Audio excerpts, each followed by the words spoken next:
Peace and much love. This is Caddy One with God Bless Your Garden. Today I'm going to show you how to make your own self-sifting mealworm cleaning container. I figured out that these little thumbtacks right here they make the perfect hole. All the worms are at the bottom, so they didn't get poked or anything.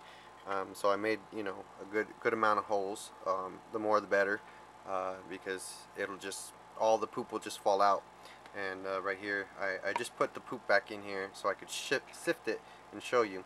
And how it's self-sifting is when they're moving around and eating in there, it's just all the poop and everything's gonna fall out of the bottom eventually, and it'll end up in this cup. And this was another cup.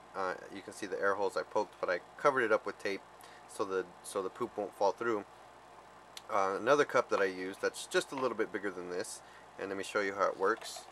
You can even do it by hand if you want to. If the worms aren't sifting it fast enough to the bottom, you can do it by hand. Just shake it up a little bit, shake it,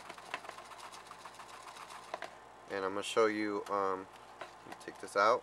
It's a little hard to get out, but show you how much just in that little time that I shook it is that much, and there was a lot more in there the first time that I tried this, but I wasn't able to record it at that moment because I was just testing it out, and I was like, hey, it works. So it works. The oats don't fall through, only the poop. See, there's more poop right there. It just falls out as soon as you give it a little tap. Any little movement is just gonna knock it all to the bottom. So it'll do it. It'll all work itself out. So all they have to do is just keep refilling it up with carrots and oats. And you can just do this on a larger scale. Oh, and what I find that helps is if you heat this up with a lighter for 10 seconds or so, not too long, because it'll warm the plastic up, and then the needle will start to move, and then you can't poke it in. But just long enough to warm up this tip, and you can make 10 holes at a time easily in any hard plastics. If it's soft plastic like this, it just went right through really easy. And this plastic too, really easy. Just poke. It takes a little bit of time and a little bit of patience, but it's a screen might be a lot faster, but I've been shopping for screens and I haven't been able to find the right kind, and the ones that I've seen the holes are either too big or too small, and this just seems like the perfect solution for anyone who just wants to hook up their enclosures, hook up their bugs. Even this, it just keeps good air in, and I don't put them directly on the very bottom, so no dirt and stuff falls out, but it's just excellent ventilation for them all in general. So that's how you make a self-sifting mealworm enclosure, or you can do it with super worms or whatever kind of worm type of farm that you have. And it depends on the size of your container.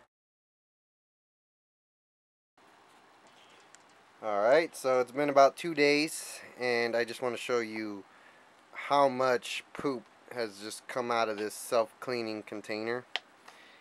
And it's been working. It looks like it's been working pretty well. Put this up here, and let me just show you. That's just a few days.